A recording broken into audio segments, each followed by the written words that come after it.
আসসালামু আলাইকুম রহমতুল্লাহি ওবারাকাতু। সম্মানিত দর্শক শ্রোতা, আশা করি আল্লাহর মেহেরবানিতে ভালো আছেন। আমি আলহামদুলিল্লাহ আল্লাহর মেহেরবানিতে ভালো আছি। আমি খুব ভারাক্রান্ত হৃদয় নিয়ে আপনাদেরকে কিছু কথা বলবো ইনশাআল্লাহ।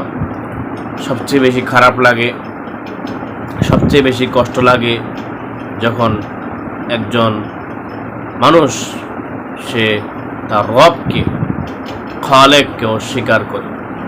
একজন মানুষ যখন সে কিয়ামতকে অস্বীকার করে, হাসর নসরকে অস্বীকার করে, জান্নাত জাহান্নামকে অস্বীকার করে এবং ফুলসিরাত, মিজান, হাউজে কাউসার, হিসাব নিকাশ,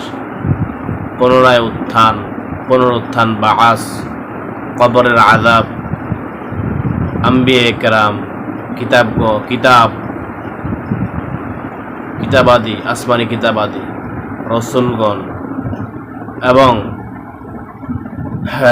ফেরেশতাগণ আল্লাহ তাআলার পক্ষ থেকে, আল্লাহ কর্তৃক নির্ধারিত তাকদীরকে অস্বীকার করে, ভালো মন্দ যাহা কিছু আল্লাহ পাক সমস্ত মাখলুকাতের ব্যাপারে লিখেছেন, এগুলোকে যখন সে অস্বীকার করে, সে এগুলোকে ভ্রুক্ষেপ করে না, এগুলোর প্রতি তার কোনো আস্থা নেই, বিশ্বাস নেই, আল্লাহর উপর তার কোনো ভরসা নেই। এজন্য আমি আপনাদেরকে বলতে চাই, আসলে মানুষ বড় নিমুখ হারাম। মানুষ আল্লাহ তাআলার বড় অকৃতজ্ঞ। ইন্নাল ইনসানা লিরাব্বিহি লাকানুদ। মহান আল্লাহ তাআলা বলেন, নিশ্চয়ই মানুষ তার প্রভুর বড় অকৃতজ্ঞ। আল্লাহ তাআলা কত নিয়ামত দিয়েছেন, সে নিয়ামতগুলো ভোগ করে। রবের নিয়ামত, খালেকের নিয়ামত, রাজ্জাকের রিজিক এবং রহমানের দয়া, এগুলো সে ভোগ করে নিজের দৈনিক জীবনে। সে এগুলো মুহূর্তে মুহূর্তে ভোগ করতেছে, আর এগুলোর দাতাকে সে অস্বীকার করে, ওয়াহাবকে সে অস্বীকার করে, লতিফকে অস্বীকার করে, ওয়াদুদকে অস্বীকার করে, গনিয়্যুন মুগনিকে সে অস্বীকার করে। কেমন নিমুখ হারাম হলে হতে পারে? আপনার চিন্তায়, আপনার চেতনায়, আপনার বিবেকে এগুলো কি বিশ্বাস করতে পারতেছেন না? কবর, হাসর নসর, কবরের হিসাব নিকাশ, জাহান্নামের শাস্তি, কবরের শাস্তি, জান্নাত জাহান্নাম দেখেন না, আল্লাহ তাআলাকে দেখেন না, আপনি এই জন্য আপনি বিশ্বাস করবেন না? কি আজীব কথা! আপনি তো দুনিয়ার অনেক কিছু আপনি দেখতে পান না।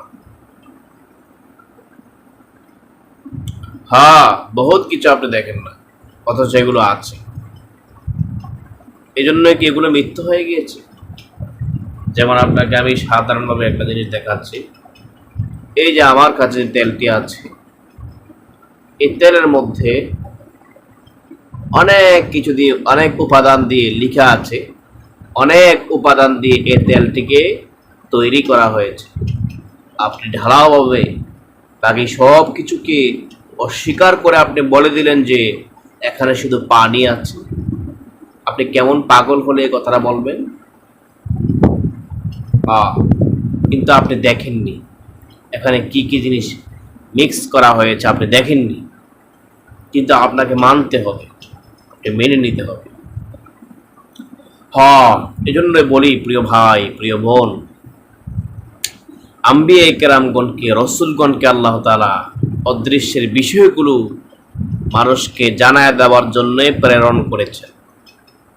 কারণ মানুষ তার বিবেকের মাধ্যমে, জ্ঞানের মাধ্যমে, চিন্তা চেতনার মাধ্যমে, এক কথায় হাওয়াসে খমসা যেগুলো আছে, তার দৃষ্টিশক্তি, স্পর্শ শক্তি, মজা নেওয়ার শক্তি, জিহ্বা, ঘ্রাণ নেওয়ার শক্তি, শ্রবণ শক্তি, এগুলোর মাধ্যমে, বিবেকের মাধ্যমে এবং বিবেকের মাধ্যমে, আকলের মাধ্যমে, জ্ঞানের মাধ্যমে মানুষের যে তার আকল আছে, সে আকলের মাধ্যমে বিবেক শক্তির মাধ্যমে সেগুলো অনুধাবন করতে পারবে না, বুঝতে পারবে না।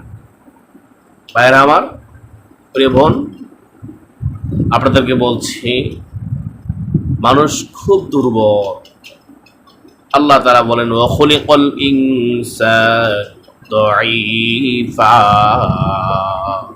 মানুষকে দুর্বল করে সৃজন করা হয়েছে, সৃষ্টি করা হয়েছে। এখন মানুষ যেহেতু দুর্বল, মানুষের সব কিছুই দুর্বল।